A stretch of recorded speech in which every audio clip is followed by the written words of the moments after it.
morning, ngayon ay araw ng Lunes, December 2, 2024. Time check ngayon ay 7:10 na ng umaga at narito ang unang bagsak ng mga balitang gigising sa inyong umaga. Chief of Staff ng Office of the Vice President na si Attorney Zuleika Lopez, pinalaya na ng House Quadruple Committee. Mahigit 9,000 magsasaka sa probinsya ng Quezon makakatanggap ng sariling lupa sa ilalim ng Agrarian Reform Act.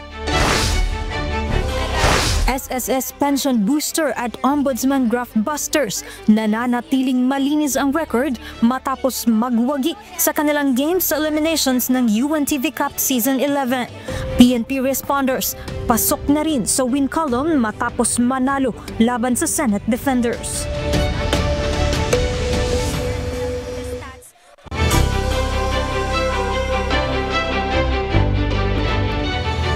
Pinalaya na ng House Quadruple Committee o Quadcom ang Chief of Staff ng Office of the Vice President o OVP na si Attorney Lopez.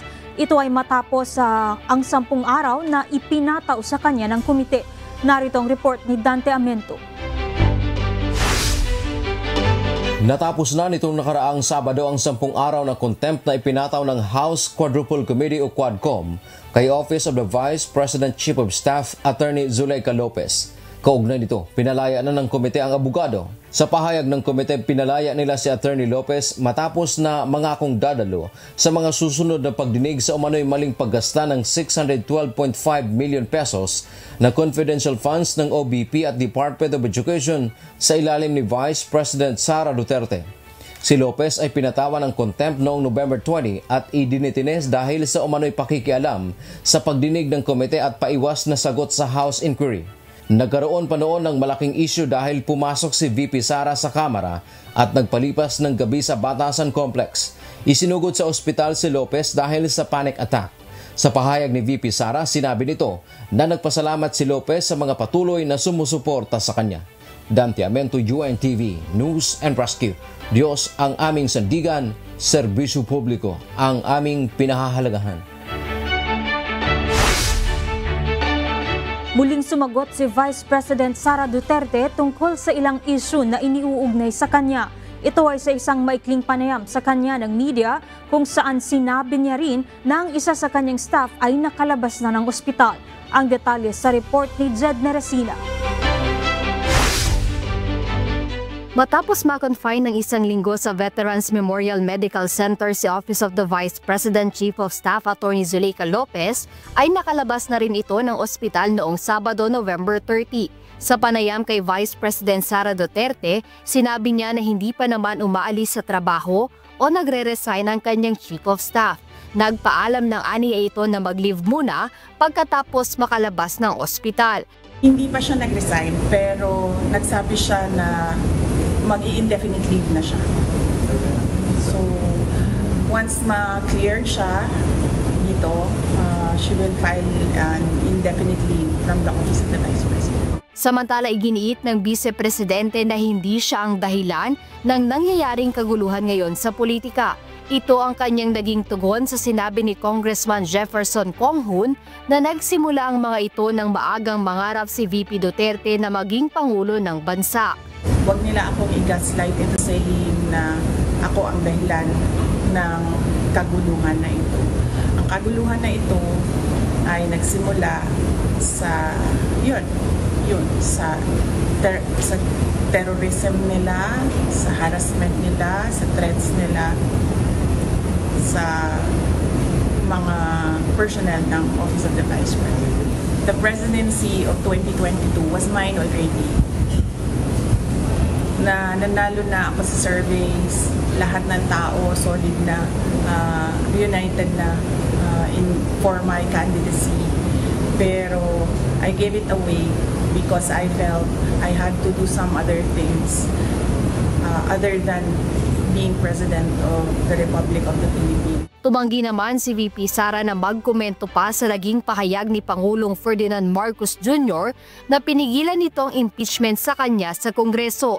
Hindi rin sumagot ang Vice Presidente sa sinabi ni Pangulong Marcos Jr. na never say never nang tanungin kung may pag-asa pa ba silang magkaayos. Jed Neresina, UNTV News and Rescue. Diyos ang aming sandigan, serbisyo publiko ang aming pinahahalagahan. Inihahanda na ng Philippine National Police ang iba pang mga kaso sa nakanilang isasampa laban kay Vice President Sara Duterte. Ito ay bukod pa sa mga kasong direct assault, disobedience at grave coercion na nauna nilang inihain laban sa pangalawang Pangulo at ilang kasama nito. Muli namang iginiit ni PNP Police General Romel Francisco Marbil na ang ginagawa ng pambansang pulisya ay walang halong politika kundi parte lamang ng kanilang mandato. Magsasagawa ng Voter Education Roadshow ang Commission on Elections simula ngayong araw hanggang January 30, 2025. Ayon kay COMELEC Chairman George Erwin Garcia, layo nitong maturuan ng mga botante kung paano gumamit ng automated counting machine at maipaunawa sa kanila ang halaga ng kanilang boto. Ito ay bilang paghahanda para sa gagawing national at local election kasabay ng kauna-unahang Bangsamoro Autonomous Region and Muslim Mindanao Parliamentary Elections sa May 12, 2025. Naaresto ng National Bureau of Investigation o NBI ang 6 na pugante o South Korean fugitives sa Muntinlupa at Pasay City. 5 sa mga ito ay sangkot sa cryptocurrency scam. Inaresto ang mga ito sa bisa ng mission order sa pakikiusap na rin anya ng South Korean government para malaman ang kinaroroonan ng mga ito. Nakadetene ang mga dayuhan sa Camp Bagong Diwa sa Taguig City habang hinihintay na sila ay maipadeport. Magiging malaki ang tulong para sa mga magsasaka ang bagong bukas na greenhouse at post-harvest facility sa Lucban, Quezon. Dahil na rin sa inobasyon sa agrikultura ay mapapalago nito ang ani ng mga magsasaka upang masiguro ang food security sa banta ng climate change. Samantala, nasa higit 9,000 mga magsasaka naman sa lalawigan ng Quezon ang makakatanggap ng sariling lupa sa ilalim ng Agrarian Reform Act. Narito ang report ni Benedict Samso. Unti-unti nang nararamdaman ang pagbabago ng klima sa mundo. Kaya kasabay nito ay patuloy din na pinapaunlad ang kaalaman patungkol sa agrikultura. Bilang tugon upang masiguro ang food security, isang greenhouse at post-harvest facility ang binuksan sa Lucban, Quezon sa ilalim ng pakikipagtulungan ng South Korea. Sa naturang pasilidad, kayang mapaunlad ang tanim ng bawat magsasaka at masiguro ang kita ng mga ito. Yan po ang pinakamahalaga ng dala nitong project po na ito. Dahil alam po natin, nakikita po natin, nararamdaman na po natin ang pagbabago ng panahon, pagbagsak ng ulan, pagdaan ng mga bagyo, kailangan natin matuto ng mga panibagong teknolohiya at mga bagong pamamaraan upang tayo naman ay hindi pagkatapos pag dumaan ang bagyo ay wala nang maiwan doon sa ating tanim. Samantala, tinaluhan rin ni Pangulong Ferdinand Marcos Jr. ang pagbubukas ng bagong flour plant ng Universal Robina Corporation sa Sariaya, Quezon. Ang naturang planta ay kayang mag-produce ng nasa 1,320 tons per day ng dekalidad na harina. This facility's upgrades will reduce wastage, enhance operations, minimize URC's carbon footprint, and exhibit a firm commitment to innovation and sustainability. It will likewise address the nutritional needs of very many people. At sa Lucena City, Quezon, pinangunahan naman ni PBBM ang pamamahagi ng electronic titles at release of condonation with release of mortgage sa mga magsasaka sa lalawigan ng Quezon. Nasa mahigit 11,000 certificates para sa nasa 9,811 agrarian reform beneficiaries sa naturang lalawigan na may kabuang sukat na 30.8 hectares ng agricultural land. Layunin po ng DAR sa ilalim ng kanilang tinatawag na split project na iparti-parti sa inyo ang mga collective CLOA na una nang naipagkaloob sa inyo. Sa gayon, magkakaroon na po kayo ng sarili ninyong titulo sa lupang inyong sinasaka sa wakas. Benedict Samson, UNTV News and Rescue. Diyos ang aming sandigan, serbisyo publiko ang aming pinahahalagahan.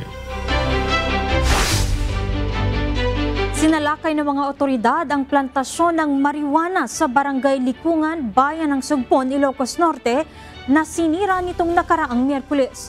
Tinatayang nasa 8,000 piraso ng fully grown marijuana ang inabutan ng mga otoridad. Naritong report ni Ryan Lacanlade.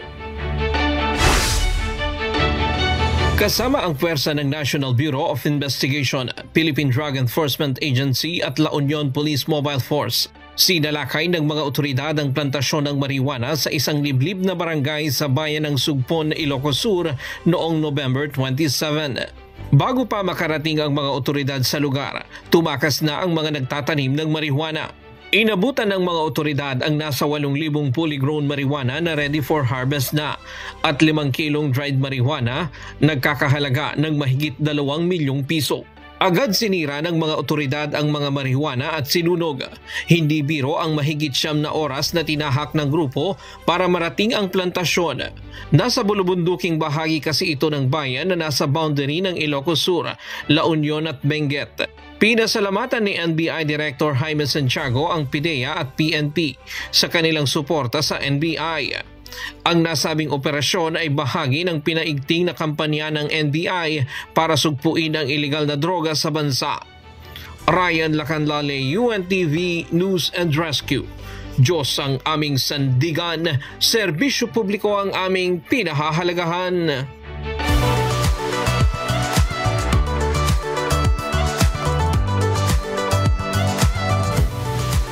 Narito naman po ang lagay ng trapiko sa iba't ibang lugar sa bansa.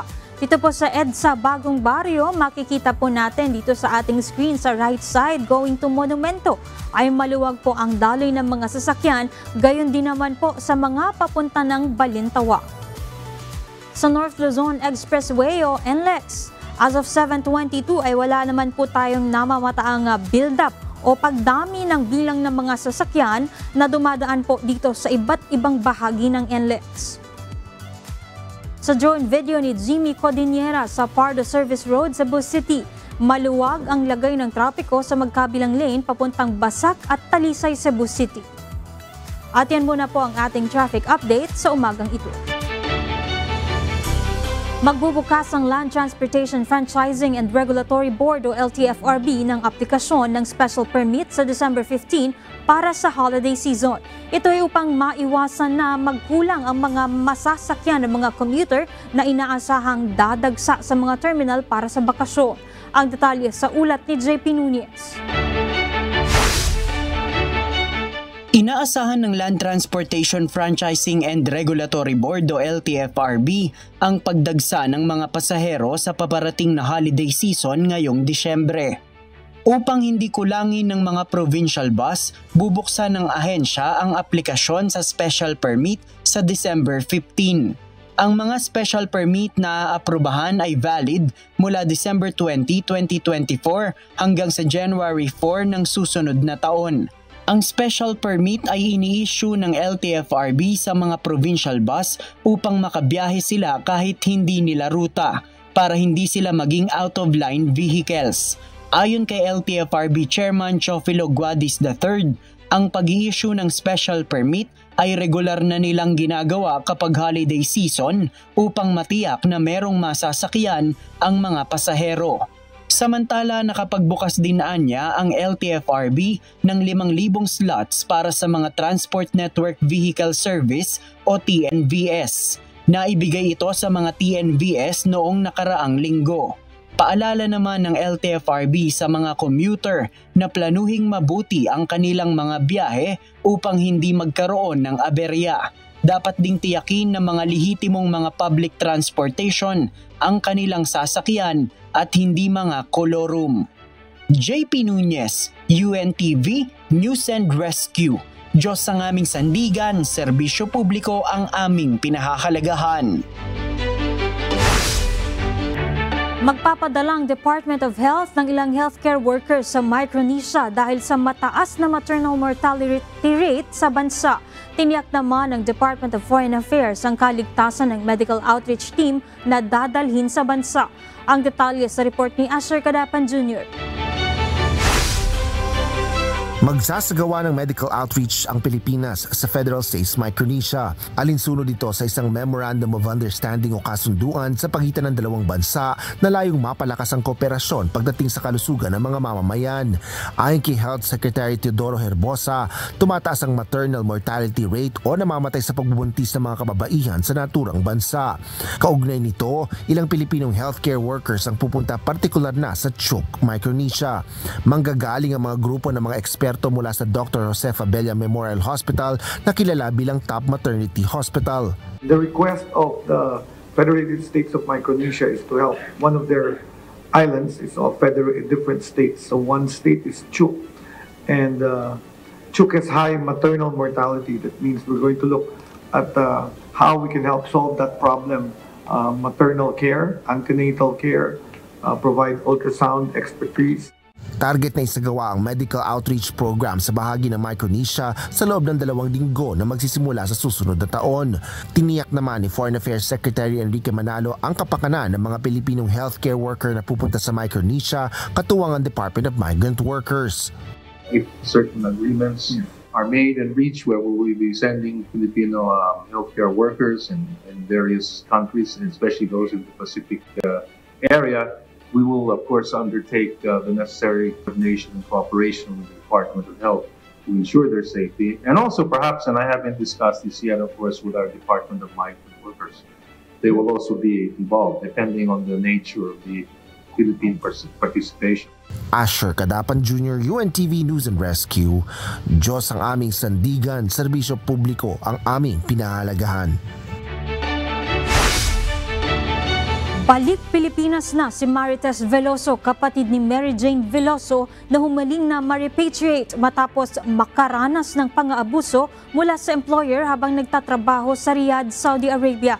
Si Marites ay dumating sa Ninoy Aquino International Airport, Terminal 1 noong November 29 kasama si Labor Attaché Hector Cruz. Gaya ng pangako ng DMW sa pamilya Veloso, napauwi si Marites ngayong Disyembre at pinagkalooban ng financial at livelihood assistance.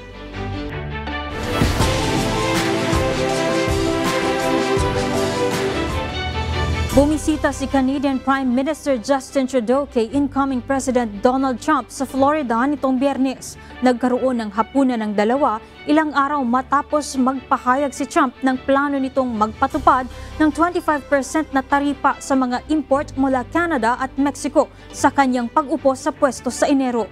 Alamin natin ang detalye sa ulat ni Jeffrey Reyes, live.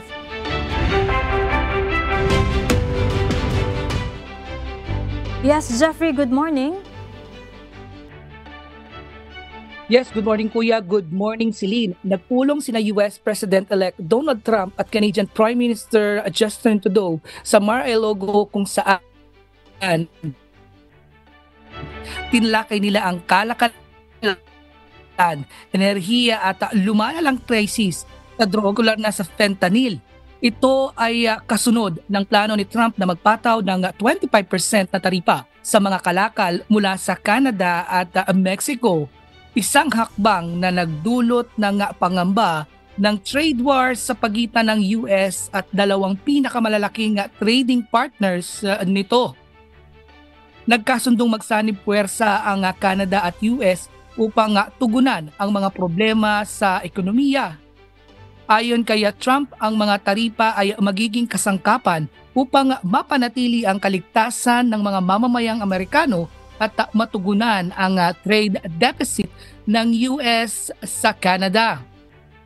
Samantala, Celine, binigyang diin ni Trudeau na seryoso niyang tinatrato ang mga plano ni Trump hinggil sa taripa at ipinahayag niyang umaasa siyang magtutulungan sila upang mapabuti ang relasyon ng dalawang bansa. Balik sa iyo, Celine. Maraming salamat, Jeffrey Reyes, live mula sa Grand Prairie, Canada. Naapektuhan ang mga biyahe sa Estados Unidos pagkatapos ng Thanksgiving dahil sa matinding lamig dulot ng Arctic Blast. Narito ang report ni Avi Valdez. Dahil sa isang Arctic air mass, milyon-milyong residente sa Northern Plains, Midwest at Great Lakes sa Estados Unidos ang tinamaan ng freeze warnings noong Sabado. Ang matinding lamig ay nagdulot ng below zero wind chill sa mga lugar tulad ng Northern Plains at Upper Midwest, kung saan ang North Dakota ay makararanas ng wind chill na aabot ng minus 30 degrees centigrade hanggang 40 degrees centigrade. Nagdulot din ng lake effect snow ang malamig na hangin sa Great Lakes, partikular sa Northeast Ohio, Northwest Pennsylvania, Western New York at ilang bahagi ng Northwest New York. Inaasahan na sa Lake Ontario, maaaring umabot ng 60 pulgada ang pinakamataas na snow accumulation. Nagdeklara ng state of emergency si New York Governor Katie Hochul sa ilang counties. Kabilang ang Erie at Oswego, habang si Pennsylvania Governor Josh Shapiro naman ay naglabas ng disaster proclamation upang mapabilis ang pagtulong sa mga apektadong residente. Nagresulta ang snowstorm ng karagdagang travel disruptions, lalo na sa kahabaan ng Interstate 90 sa pagitan ng Cleveland at Buffalo, kung saan nakaranas ng bumper-to-bumper na trapiko ang mga motorista. Patuloy na pinaalalahanan ang mga biyahero na mag-ingat at magsagawa ng mga paghahanda ngayong linggo. Abby Valdez, UNTV News and Rescue, USA. Diyos ang aming sandigan, serbisyo publiko ang aming pinahahalagahan.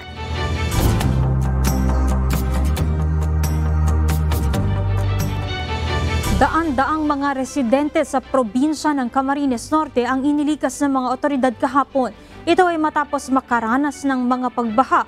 Ang iba't ibang lugar sa lalawigan dala ng patuloy na pagbuhos ng ulan dulot ng shear line. Mula sa Daet, Camarines Norte, makibalita tayo kay Brian Baldarahe, live.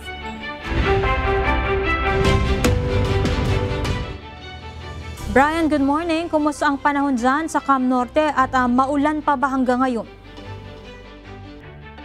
Yes, Celine, good morning. Nakararanas na lamang tayo ng manakanakang pagbugso ng ulan dito sa lalawigan ng Camarines Norte dahil patuloy pa rin ang nararanasang epekto ng shear line dito sa lalawigan. Sila nagdulot nga ng mga pagbaha sa iba't ibang lugar sa Camarines Norte ang matinding pag-ulan na naranasan sa probinsya dahil sa epekto ng shear line. 3 barangay sa bayan ng Vinsons, Cam Norte ang agad na lumubog sa baha, kabilang dito ang 7 barangay sa naturang bayan.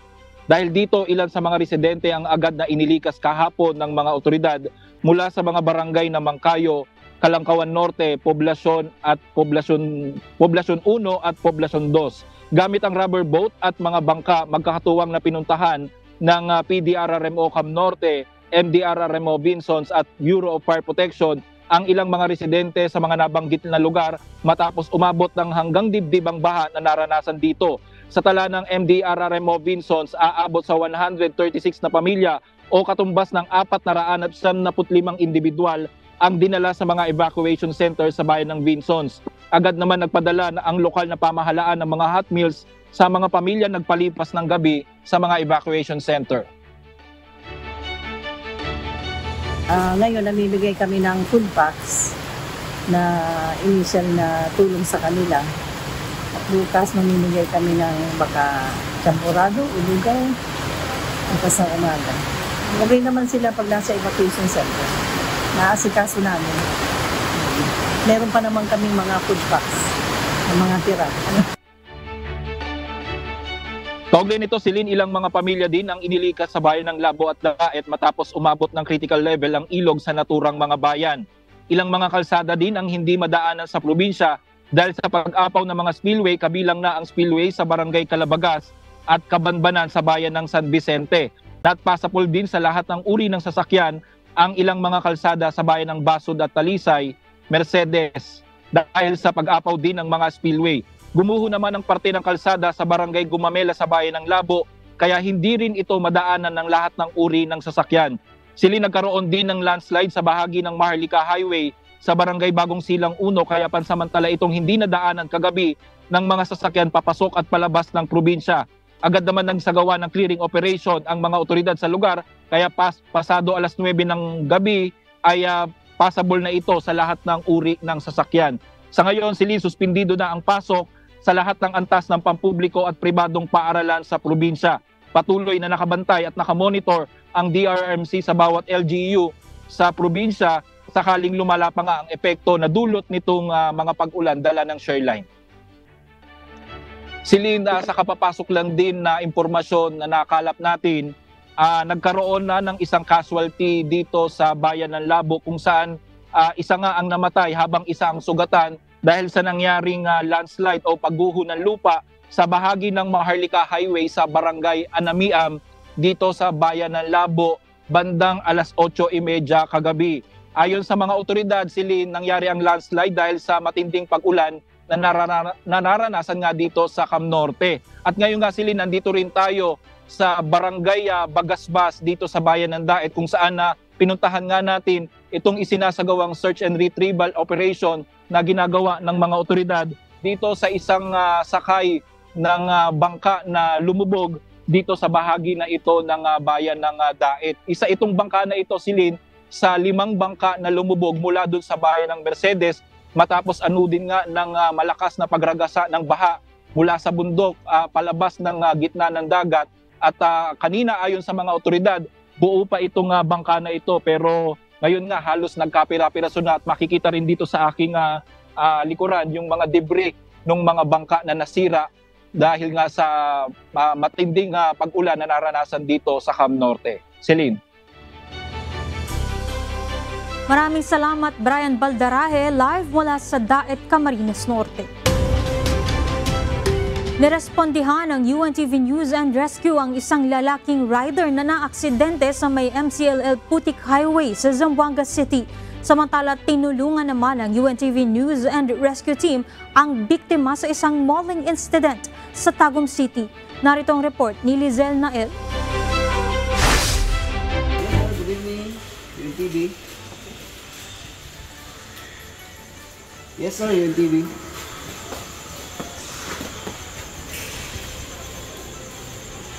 Libenko Putik. Kung sa pasyente sir, vehicle accident? Pantubilog sir.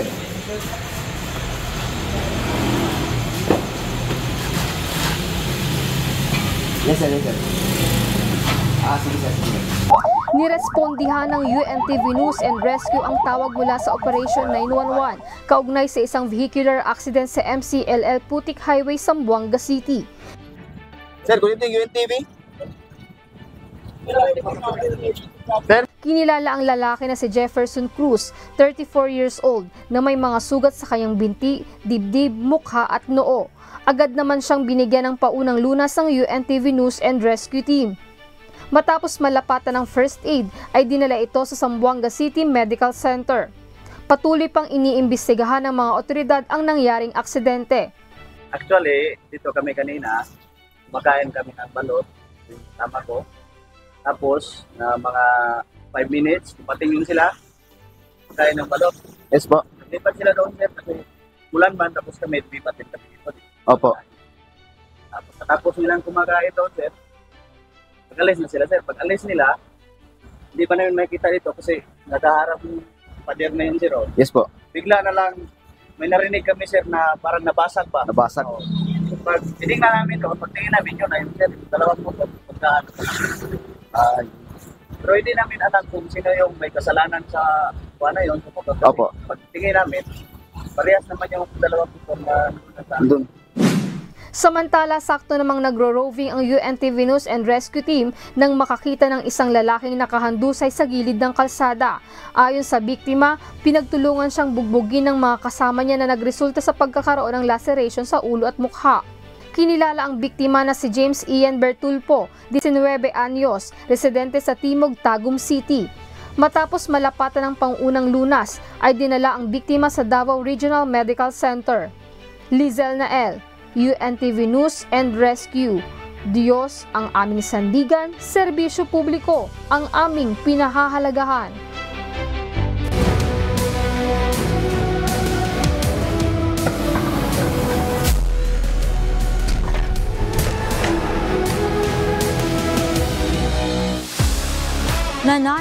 tiling malinis ang record ng SSS Pension Boosters at Ombudsman Graft Busters matapos magwagi sa kanilang mga games kahapon sa eliminations ng UNTV Cup Season 11. Samantala, pumasok na sa win column ang PNP Responders dahil sa panalo sa Senate Defenders kahapon. Para sa detalye, narito ang report ni Bernard Dadis.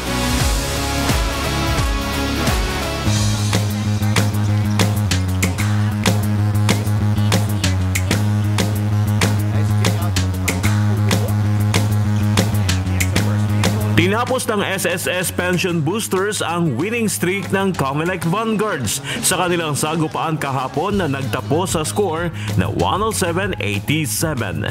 Apat na players sa SSS ang nagtala ng double digit sa basket sa pangunguna ni Carl Kiambao na may 22 points at 2 rebounds. At si Listian Amparado na may double-double record, 24 points, 10 boards, 5 dimes at 4 steals. Habang nag-ambag naman ng 14 points si Maki Escalona at 10 points si Sherwin Villamor. Nag-focus lang kami ulit sa defense namin at yung tinuturo ni coach sa amin na yung play gawin lang namin ng tama. Sabi nga ni Coach, pinaka-importante, na-enjoy lang talaga natin yung every game natin dito sa UNTV. And aside from that talaga, meron kami mga plays na pre-practice. So from that system, everyone can shoot naman talaga eh. Nagkakaroon na lang naman ng difference sa depensa ng bawat isa. Kasi ang depensa talaga passion yan eh. Dinamina ng Comelec ang rebound, subalit mas na naigdaman sa steals at assist ang Pension Boosters. Ito na ang ikatlong sunod na panalo ng SSS, habang unang pagkatalo naman ng Comelec sa kanilang ikatlong laban. Yung plan namin is to run the system. Kung anong ibibigay ng system, yun ang atake namin. Pero medyo may mga konting i-adjust pa. Mas mataas yung intensity ng pinakita ng SSS, so maganda yung pinakita nila and they were the better team. So kahit kami, nagulat din sa galing na pinakita nila.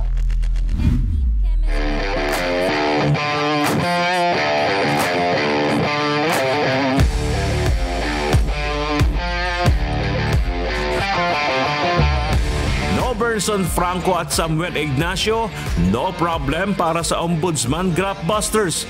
Kahit wala ang kanilang key players, nag-step up naman ang kanilang rookie player na si Carlo Gatmaytan na humakot ng 25 points, 9 rebounds at 2 assist at steals at tinanghal na best player of the game. Bukod dyan, 4 na player pa ang nagtala ng double-digit na puntos para sa Ombudsman. 15 points kay Yurick Florino, 14 points si Paul Ladja, 13 points si Israel De La Cruz at 11 points si Jaime Covarrubias. Isang karangalan po makalaro sa liga ng UNTV at makapaglaro po sa liga ng mga public servant. At talagang naka-concentrate talaga kami sa depensa. Sabi nila sa akin, gawin ko lang yung role ko.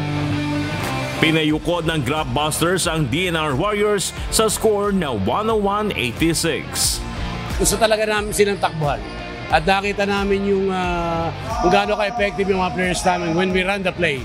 Good thing, nag-step up yung mga rookie namin, si Pong, Covarrubias, dahil sa absence si Frank and Dudo Ignacio, na-cover nila eh. Nakuha nila yung mga wala ron sa stats. Ang game plan naman namin is to be ready lang and then be confident sa lahat ng mga gagawin namin on court.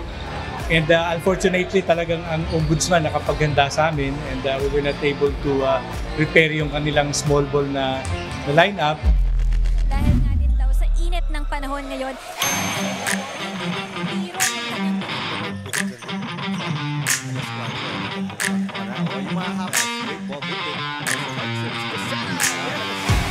Pumasok na rin sa win column sa wakas ang PNP Responders matapos ang kanilang ikatlong salang sa hardcourt ngayong season. Pero hindi yan naging madali dahil pinahirapan sila ng gusto ng Senate Defenders bago makuha ang tila mailap na panalo. First quarter, lumamang ng 4 points ang PNP with Antonio Tolentino and Richard Villanueva scoring 5 each, 22-18. Second frame, bumuelta ang Senado sa pangunguna ni Harry Petilos with 6 points para agawin ang abante, 35-37. Third kanto, si Laures Gasparillo naman ang kumayod sa opensa ng defenders with 7 points para panatilihin ang kanilang momentum 47-52. Last quarter, umangat pa sa 7 points ang lamang ng Senado courtesy ng 3 points ni Harry Petillos under 8:22 mark. Subalit unti-unti itong natagpas ng PNP at naidikit sa 61-62. 2 minutes and 49 seconds na lamang ang nalalabi dahil yan sa putback ni Harold Santa Cruz. Oh, again, Santa Cruz sa ilalim. He's had the last 4 points. Nasundan pa yan ang magandang spin drive to the basket ni Villanueva para agawin na ang abante, 63-62. Villanueva spins, Villanueva! Yes! Villanueva gives PNP the lead. Kaso sumagot agad ng jump shot si Sevilla, 63-64, lamang naman ang Senado. Last 21.1 seconds, pumasok ang tira ni Harold Dia, 65-64, balik sa PNP ang kalamangan. Dia puts it up and knocks it in. 10.3 seconds left, 2 out of 2 sa free throw si Dia, kaya naman umabot sa 3 points ang hinahabol ng Senate, 67-64. Last 6.6 seconds na ipasok ni Laures Gasparillo ang dalawang technical free throw, 67-66 plus ball possession pa ng Senado. Chance na sana ng defenders na maipanalo, subalit Gasparillo fakes, Gasparillo for 3. Misses. Sevilla. May oras pa, no? Yeah, there was about a second remaining. Final score 67-66, pabor sa PNP responders. Best player of the game sina Harold Dia na may 8 points at 2 assist at si Harold Santa Cruz na tumikada ng 7 points, 15 rebounds at 3 assist. Siyempre may pressure talaga kasi rookie season ko, pero yung guidance ng mga senior ko at saka mga teammates ko, yun yung nag-boost ng confidence ko para ma-shoot ko yung crucial na free throw. Never giving up kahit na nadalawang talo na kami. So alam mo naman itong mga pulis natin kahit na nagtatrabaho na sa ensayo, go hard pa rin. Sa ngayon kapwa may tig isang panalo at 2 talo ang PNP at Senado. Depensa lang. All throughout naman nag-start kami ng depensa Medyo nag-relax lang kami ng konti. Sumabay kami doon sa slow break nila ng Senate. Tapos nawala yung depensa namin doon sa perimeter sa mga 3-point shots nila. So kaya binilik namin ng kami ng third quarter na nag-pressure pa rin kami. And we have to win sa defending champion. Tapos sa dalawa pa namin natitirang game next year. Bernard Dadis, UNTV News and Rescue. Diyos ang aming sandigan, serbisyo publiko ang aming pinahalagahan.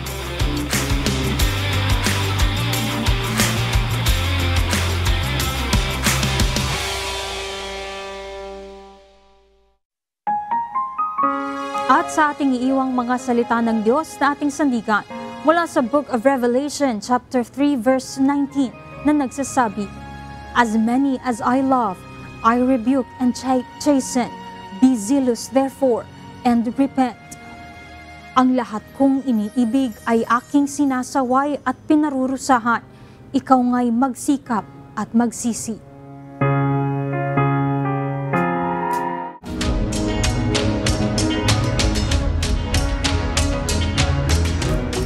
Alright, oil price update na po tayo mga kasangbahay para sa ating mga kasangbahay na motorista. Magpapatupad po ng dagdag bawas sa presyo ng mga produktong petrolyo ang mga kumpanya ng langis ngayong linggo.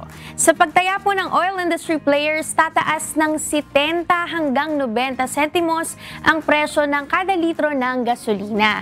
Pero good news naman po dahil mag-rollback naman ng 20 hanggang 40 sentimos ang presyo ng kada litro ng diesel at kerosene. Congratulations. Congratulations. Oo. Pero hindi Oo. Pero wala naman ako masyadong galang ngayon kaya feeling ko makakatipid din ako. Tapos, yun nga, maganda rin kasi hindi rin naman sobrang taas yung sa gasolina. Hindi rin masyadong masakit sa bulsa ito ng mga motorista natin. So, huwag na po kayo masyadong mag-alala. Pero kung kaya natin magtipid kahit papano, kung wala rin naman kayong pupuntahan, mas okay na dito na lang muna kayo sa bahay.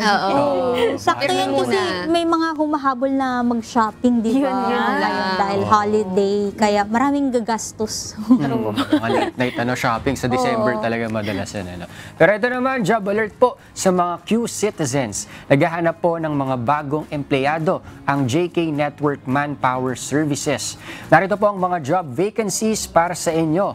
Una, HR Payroll Clerk, HR Admin Assistant, Recruitment Associates, Contract Admin at On-Camera Content Creator. Para sa mga interesado, ipadala ang inyong CV o resume sa hrdept@jp-network-e.com. And for any inquiries, pwede rin kayong tumawag sa mga numerong 8245, 2829 o sa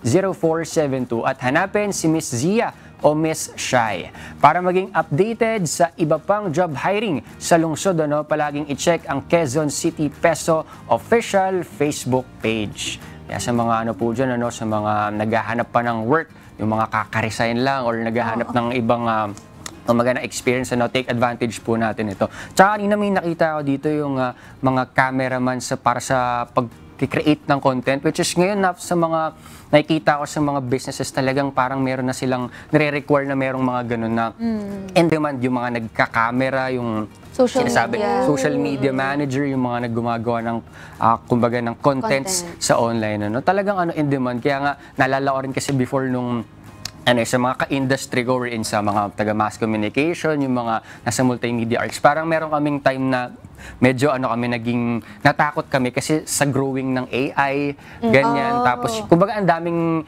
naging risk lalo na sa mga automation na nangyayari. Pero still kasi pa rin may demand pa rin talaga sa mga gumagawa ng videos, mga nagpi-pictures sa social media managers. Kaya siguro may mga ganong time kasi sa amin kaya naalala ko. Pero ngayon still pa rin and demand pa rin siguro lang nasa tamang paggamit lang din siguro ng mga tools na wag sanang maging threat din sa industry ng mga sa communication, sa mga magawa ng mga videos. Pero still ayun nga yung point ko na kumbaga in demand na nare-require ng mga business owners ngayon na meron talaga silang mga kumbaga content creators. Saka yun kasi yung tinitingnan din nila dun sa mga content, yung entertaining dapat yung mga videos. So, minsan talagang yung mga videos na ganun, kahit na ad siya, tapos parang entertaining, pinapanood pa rin ng mga tao So, yun maganda nga talaga yung mga ganitong klase ng mga job opportunities kasi parang pa rin sa generation natin. Kumbaga, pumapasok na rin yung mga klase ng mga trabaho. Kung ano talaga yung hinahanap ng generation din. So parang nabibigyan din sila ng opportunity sa work. Tsaka ang dali na magkaroon ng ng source of income sa mga ganito. Minsan nga kahit yung iba hindi professional, pero kung tsatsagain mo lang talaga pag-aralan, 'di ba may YouTube University na nga tayo, 'di ba? Oo, kahit di ka nakapagtapos ng pag-aaral, hindi yun hadlang para 'di ba, magkaroon ka ng opportunity na ito maka-thrive ka rin sa ganitong uri ng career. Tsaka nakakatawa kasi yung iba may lakas ng loob na rin sila na mag-apply sa mga ganyan. Kahit minsan nga walang experience, 'di ba? Kasi meron talagang ganun na parang nung gusto nila yung trabaho pero alam nila hindi pa sila marunong doon pero oo lang sila ng oo kapag nag-a-apply. May mga ganon. Tapos kapag nandun na sila sa mismong work, doon nila inaaral talaga kung ano yung trabaho nila. May mga ganon din talaga na yun yung sinasabi nila na kahit hindi daw sila feeling lang hindi pa sila competent pero kailangan kasi ng work minsan minsan hindi pa sila qualified pero talagang lalaban hindi kaya ko yan. Pero kailangan lang talaga pag-aralan kasi baka mamaya apply ka ng apply tapos pagdating mo doon wala ka hindi mo naman talaga siya gustong gawin na kahit itinuturo sa'yo, hindi mo talaga siya makuha. Wala din, di ba?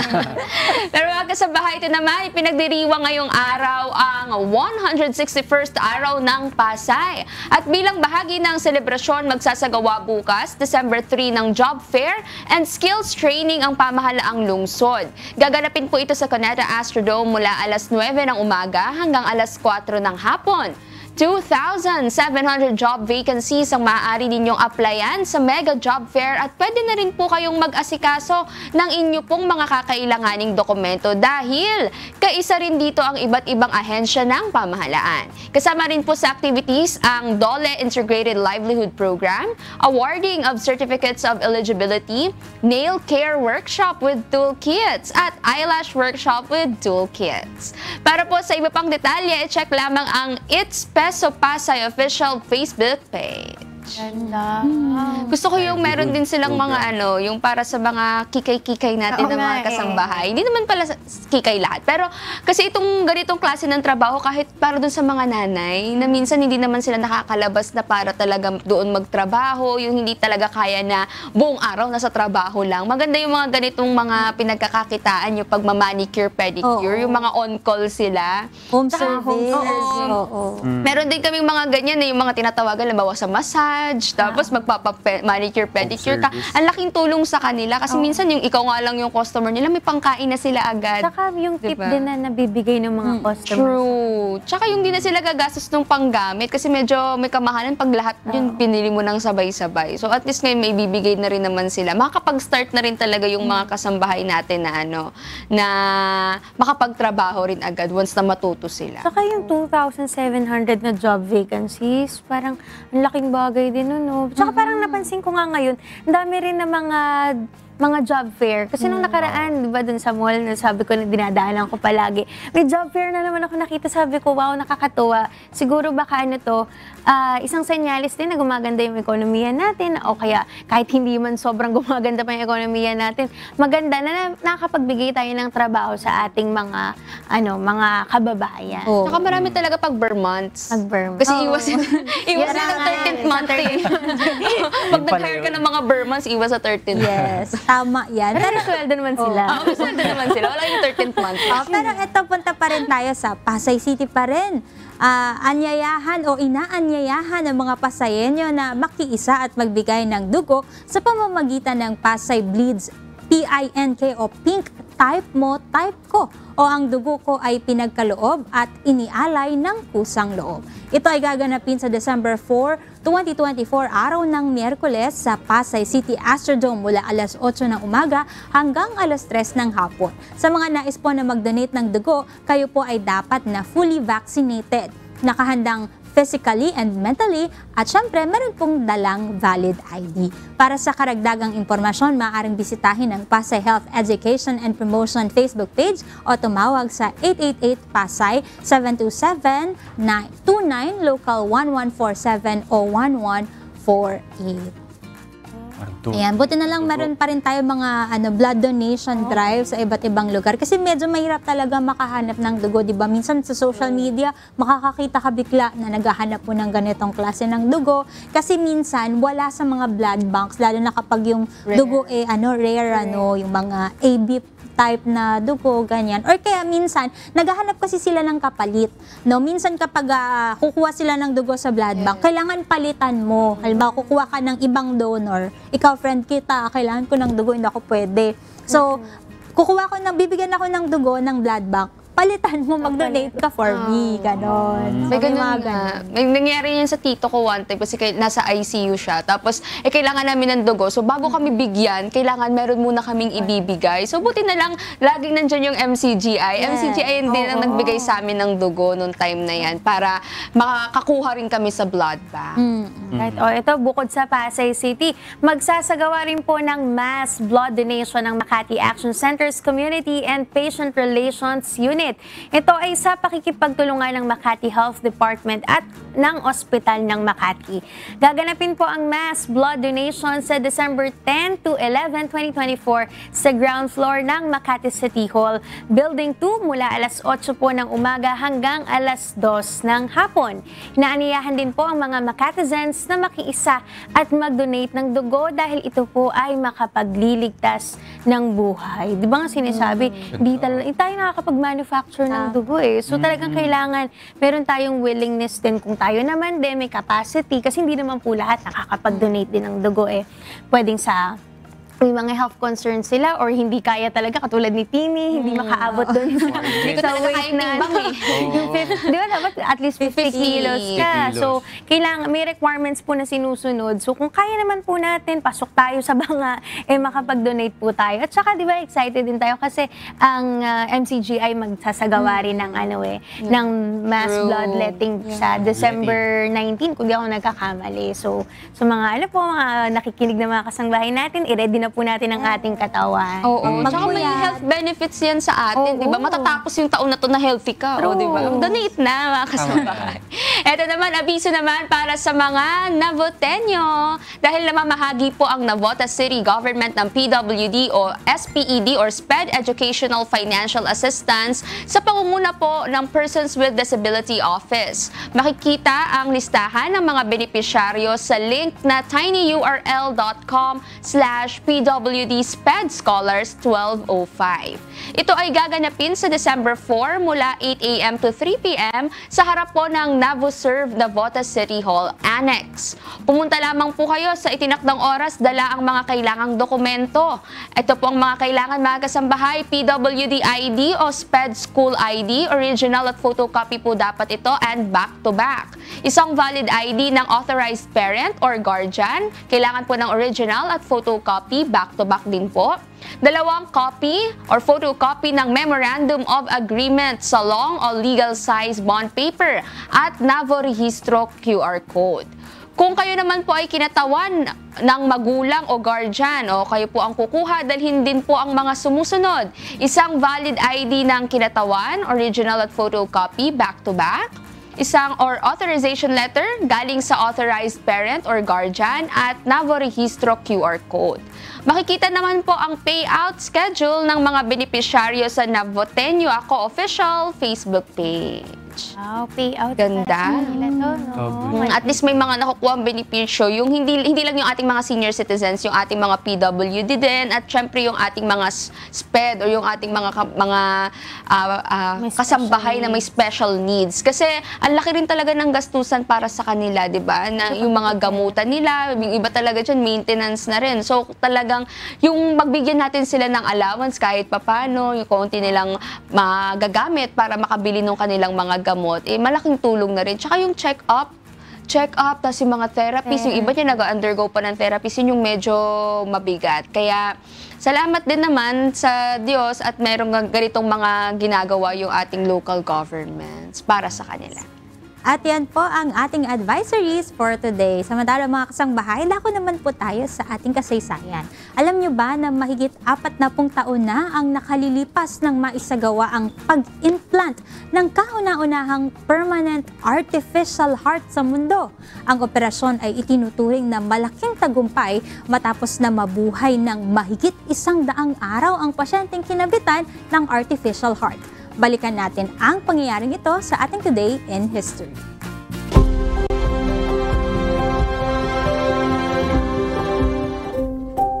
December 2, 1982. Sa araw na ito ay naisagawa ni Dr. William Devries ang matagumpay na pag-implant sa isang pasyente ng kauna-unahang permanent artificial heart sa mundo na pinangalan ng Jarvik 7. Ang Jarvik 7 ay naimbento ng American scientist na si Dr. Robert Jarvik at ng kanyang mga kasamang researchers sa University of Utah noong mid-1970s. Ito ay isang uri ng permanent total artificial heart na gawa sa aluminum at polyurethane materials. Nakakonekta ito sa isang 400-pound air compressor na kinapapalooban ng primary at backup systems na mayroong manual controls at nagsisilbing measuring at recording devices. Isang retired dentist na nagngangalang Barney Clark ang nagboluntaryo para sumailalim sa pioneering procedure dahil sa pagnanais nito na magkaroon ng kontribusyon sa medical science. Bandang alas 9:15 ng gabi nang tanggalin ng cardiothoracic surgeon na si Dr. Devries at ng kanyang mga kasama ang puso ni Clark at ito ay palitan ng Jarvik 7. Naging matagumpay ang operasyon at ang pasyenteng si Barney Clark ay nabuhay pa ng 112 araw bago binawian ng buhay sanhi ng circulatory collapse at secondary multi-organ system failure.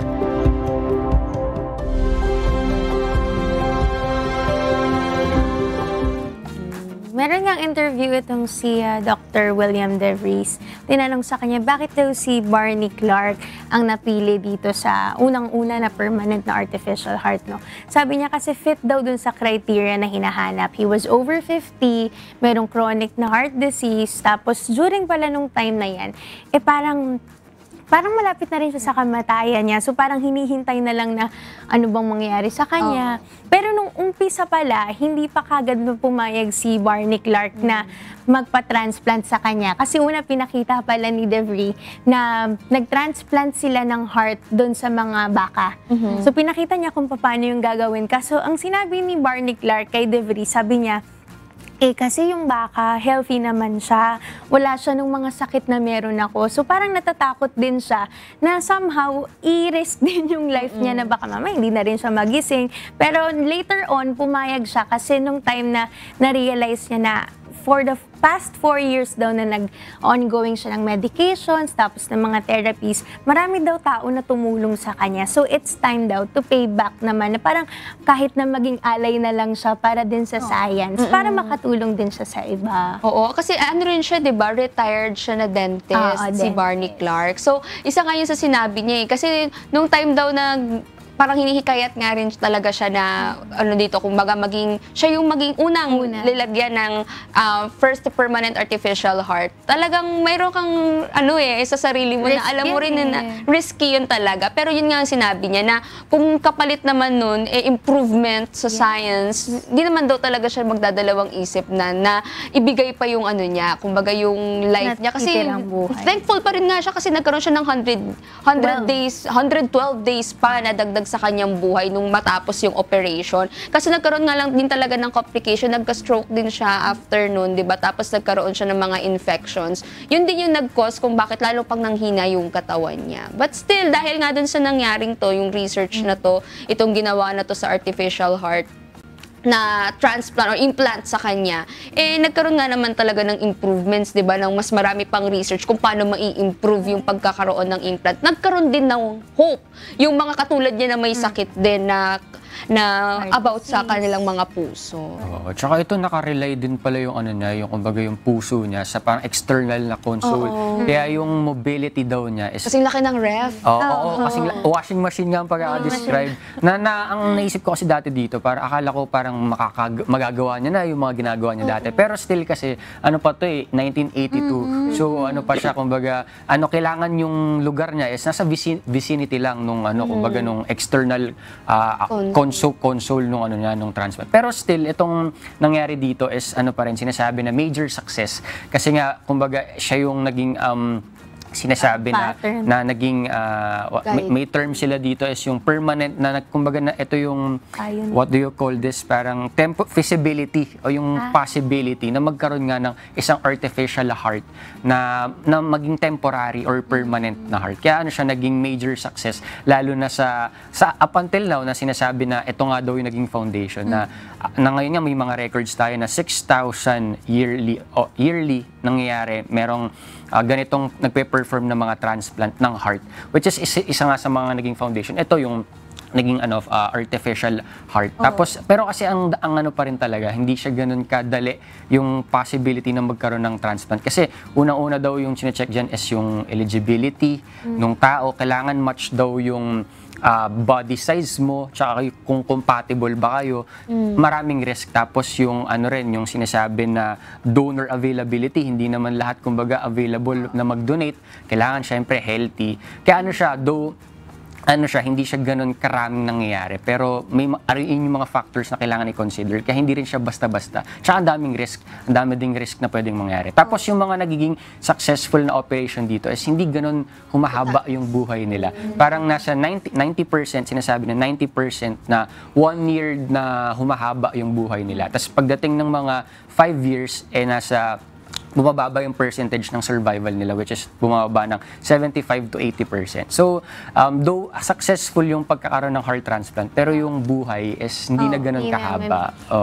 Pero ito kasing itong artificial na heart, hindi naman talaga siya ginawa para for life na makatulong para sa isang tao. Parang ginawa siya para halimbawa, kung kailangan mo ng heart transplant, tas wala pang makuhang donor, merong sasagip sa'yo for the meantime. So, hindi siya, ito yung talagang for life na ito na yung magiging puso mo. So, parang meron ka lang reserba for the meantime na wala ka pang makita na donor. Kaya nga sinasabi nila na itong artificial heart na nilalagay sa mga tao, sinasabi ng mga scientists na normally, dapat for 1 year lang talaga siya.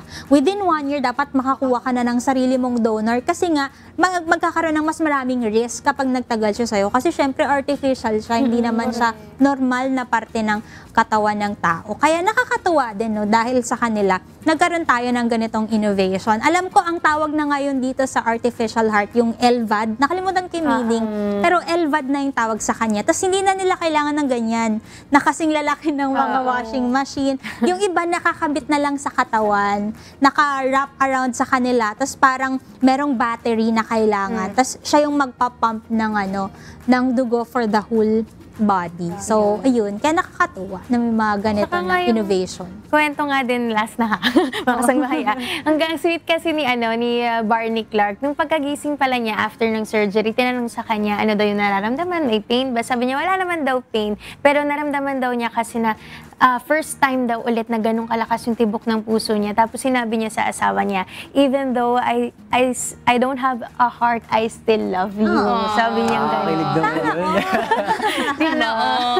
Pero still a reminder siya na wag natin, kumbaga, alagaan natin yung mga puso natin, maging healthy tayo, kasi alam natin yung mga pwedeng risk, no, diba? Maging tayo, kumbaga, alagaan natin, wag natin i-taken for granted ang ating mga puso, diba? Ang ating kasi may mga bagay, no, sa buhay natin na madalas pinapalampas lang natin sa pag-aakalang okay lang yon. At may mga panahon din na nagiging taken for granted na ang paggawa ng mabuti na dapat ay lagi nating ginagawa. Kaya panoorin natin ang isang kwento na nagtuturo sa atin ng paggawa ng mabuti kapag tayo ay may pagkakataon. Ako nga pala si Rajel. Sa araw-araw ng ating pamumuhay, may mga bagay na madalas nating nakikita na nagiging normal na lang sa ating paningin. Minsan, hinahayaan na lang natin kahit alam natin na tila parang may mali.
Uy, bilis!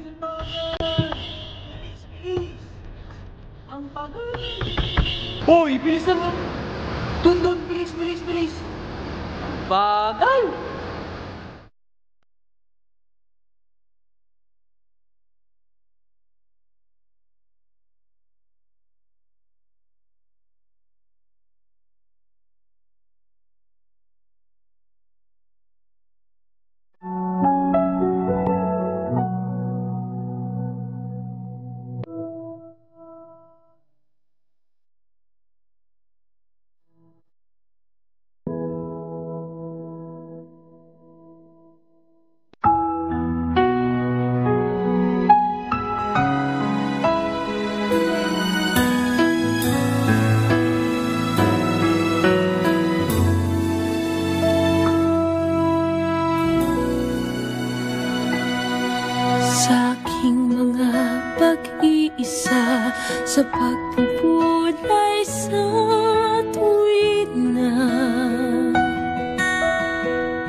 pag-ibig mong sakdal wagas. Naririto itong puso, inaalay sa iyong ganap. Ang masana'y linisin mo, tanggapin ang alay sa'yo. Pagpupuling walang hanggan, ang tanging nakayanan ko.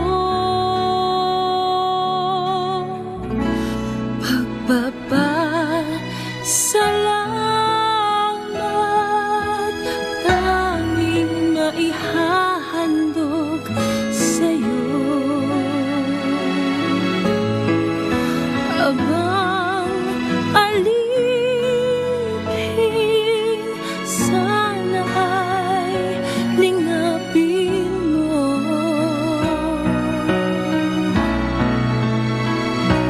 Sa paglilingkod, samahan ang pagsamo ko upang maging dapat minimithing paraiso.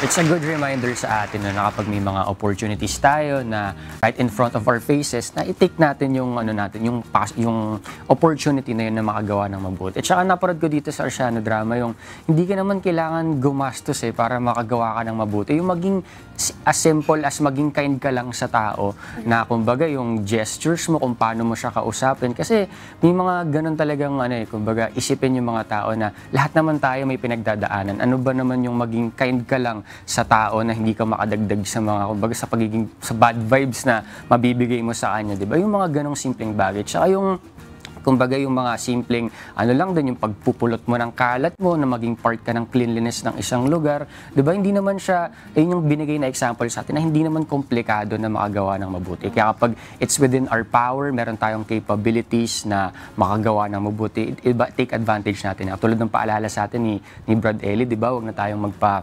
tumpik-tumpik, 'di ba? Pag nandiyan na, gawin mo agad kasi hindi lagi, hindi naman kada segundo, every day, every week meron kang opportunity na makatulong. Tsaka yung kumbaga yung mentality din na kapag, for example, ikaw kasi sa atin, 'di ba, minsan we feel bad kapag may mga opportunities pero wala tayong power na makatulong.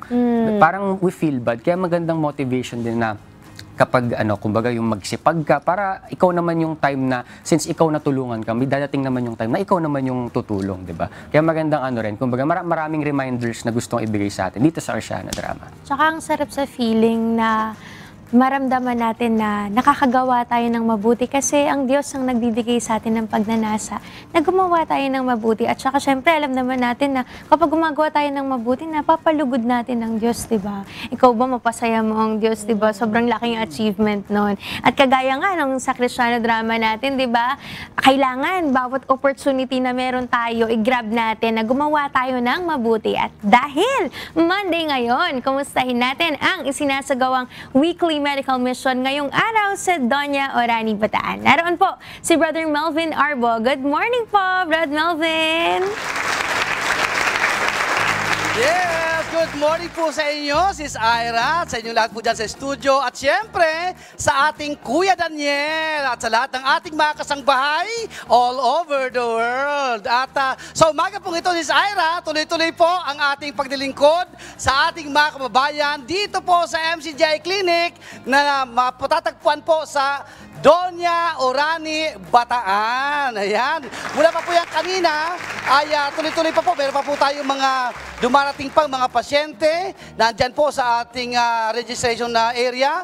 At marami pa po, nakita po natin dito ngayon na mga nag-aantay po ng kanilang turn para po sa kanilang libreng medical at dental and optical consultation. Lahat po na yan na mga nandito po ngayon ay nakapag-agahan na po silang lahat ng masarap na lugaw with egg. lasing. At meron din po sa kanilang mga nakapagkape na. Ayan, kaya tuloy-tuloy po yan. Lahat po ng mga services po natin dito ay libre na ma-avail po ng ating mga kababayan. Kaya doon po sa mga nakakapanood po sa atin, pwede pa po silang umabol dahil ngayon po ay halos 8:22 pa lamang ng umaga hanggang 9 AM pa po ang ating cut-off ng ating registration sa mga pasyente pong mapaglilingkuran natin ngayong umaga pong ito. Sis Ira, meron lang po tayong kakapanayamin na isa pong pasyente. Siya po ay isang 83 years old na ba si nanay, ano? 87 years old at that, pero nandito po siya ngayon, sinamahan po siya ng isang kakilala po niya para po siya ay makapagpakonsulta dito po sa ating MCGI Clinic. Bati po muna kayo. Magandang umaga po sa inyong lahat. Ano pong pangalan po nila? Ano pong pangalan po nila? Apolondia Jimenez. Taga saan po kayo? Dinalupihan, Magsaysay. Ayun, taga Magsaysay, Dinalupihan, Bataan. Ano po ang inyong ipapa-check up sa umaga pong ito, nanay? Magmula nung nagkasakit ako, nung namatay yung anak ko, magdadalawang buwan na ngayon. Magsimula nun, inuubo na ako, sumasakit to. Inuubo po kayo at sumasakit po ang inyong dibdib. Yun po ang inyong ipapa-check up ngayong umaga pong ito. Ayun. Kumusta naman po ba ang pagtanggap sa inyo ng mga kapatid po dito sa ating MCGI Clinic? Ayos naman po. Maasikaso. Yun. So, masaya naman po kayo? Oo, masaya. At alam niyo po, Sis Ira, no? Kayo na kasi nakita po ng mga kapatid, itong si nanay, ang kanya pong tungkod po ay, ito pong stick po na ito.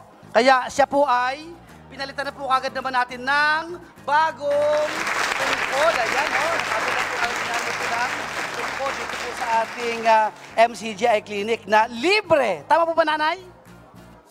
Libre po yan? Libre. Yeah. Ano po inyong masasabi, nanay, ngayon sa mga taga-MCGI?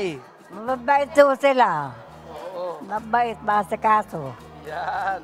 Salamat po sa Diyos, nanay, at kayo po ay nakarating dito at kayo po ay aming napaglingkuran. Nagkaroon kami ng pagkakataong makagawa ng mabuti sa mga kagaya po ninyo. Salamat po sa Diyos, nanay. At sana makabalik po kayo uli dito para naman po kayo ay masukatan natin ng libreng dentures. Okay po ba sa inyo, nanay?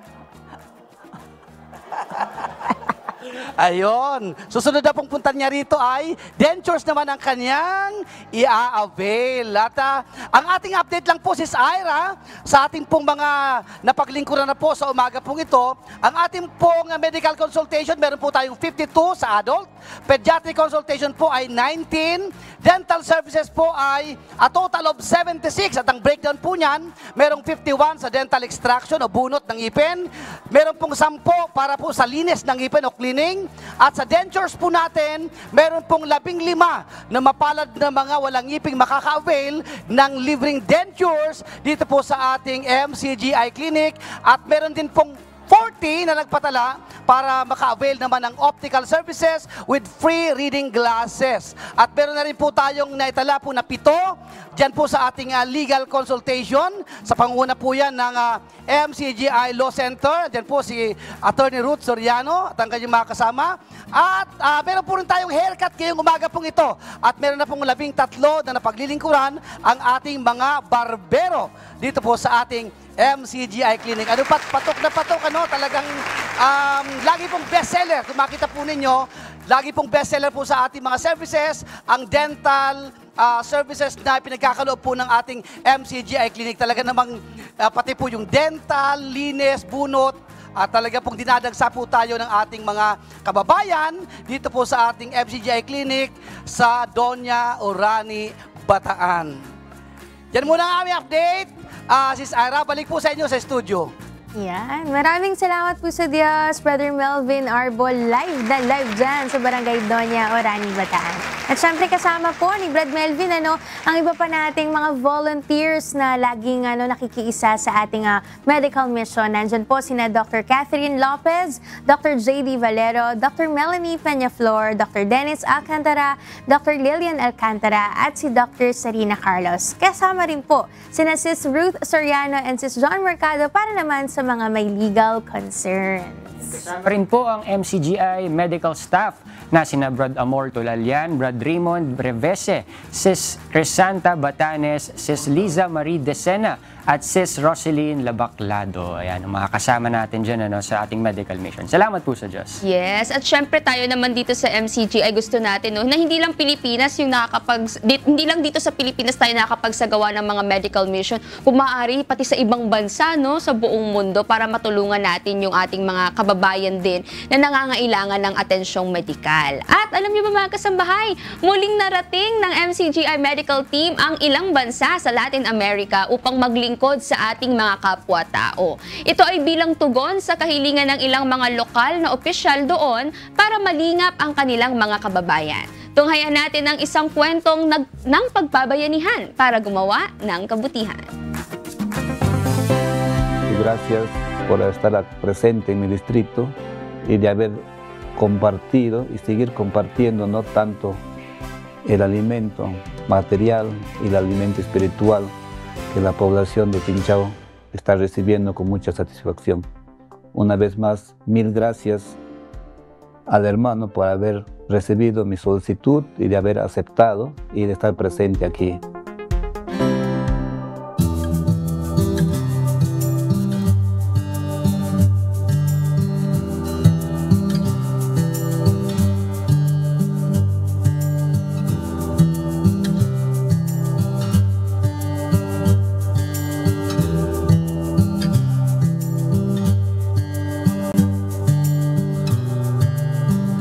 Gracias a Dios por las buenas obras que hacen aquí los hermanos de Miri con las celebraciones que nos invitan.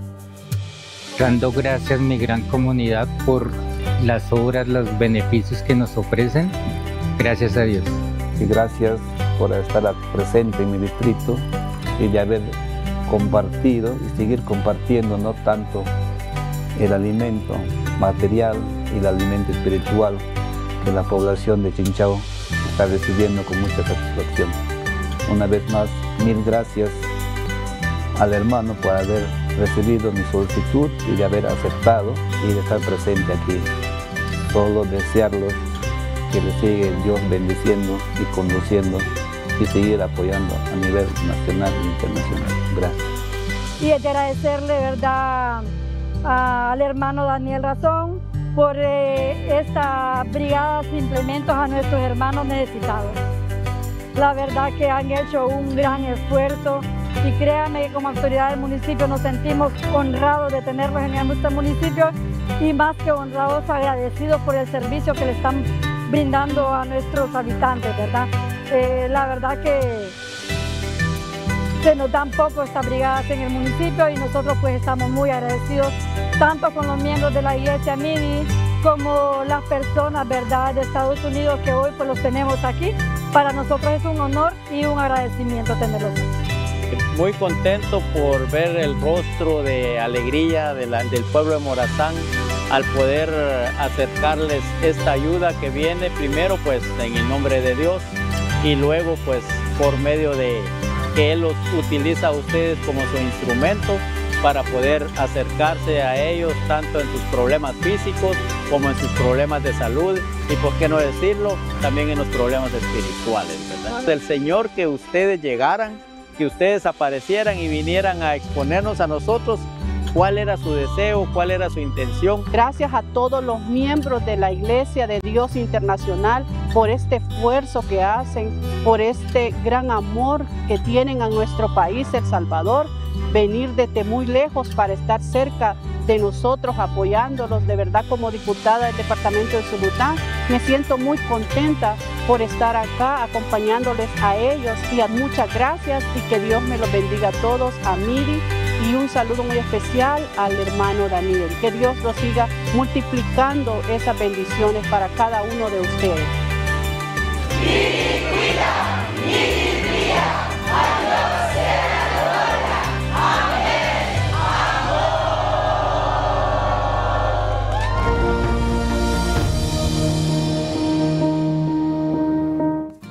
Salamat sa Diyos dahil nakikita naman natin na yung bunga nung pag-ibig na ipinapakita ng MCGI dito sa ating mga kababayan. Yung hindi lang talaga mapagaling sila doon sa kanilang mga nararamdaman, kundi pati yung matulungan natin sila na magkaroon nung kagamutan doon sa mga problema nila na emotional man yan or doon sa spiritual na pamamaraan. Kasi nahihikayat din natin sila na magbalik loob sa Diyos, diba, na magpasalamat sa Diyos.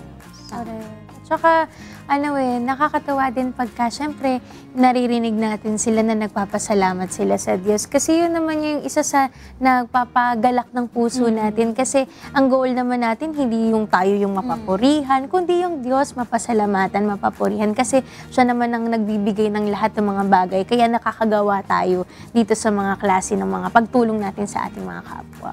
Ayun. Salamat sa Diyos lagit-lagi sa lahat ng mga pagkakataon na ipinagkakaloob sa MCGI para makagawa ng mabuti. At gusto rin namin gumawa ng mabuti, kaya magpapasalamat din kami.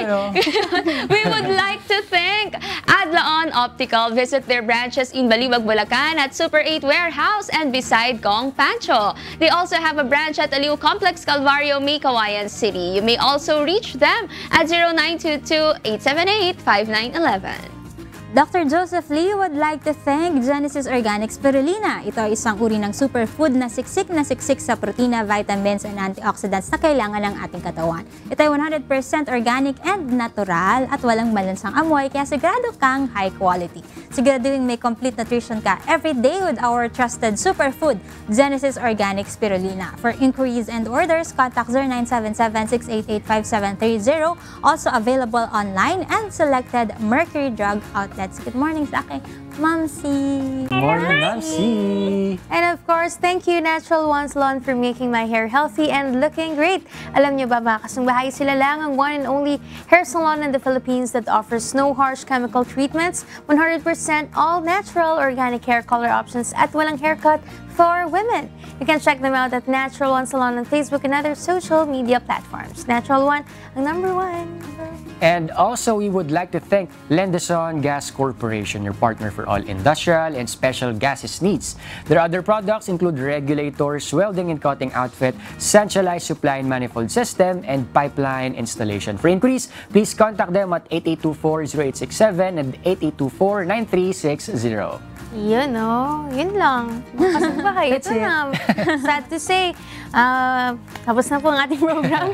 Maraming salamat po ulit sa lahat ng mga nanood sa atin simula kanina sa ating Rise and Shine segment with Kuya Daniel. Bukas, magkita-kita po tayo muli, God willing, dito lamang sa Good Morning, Kuya!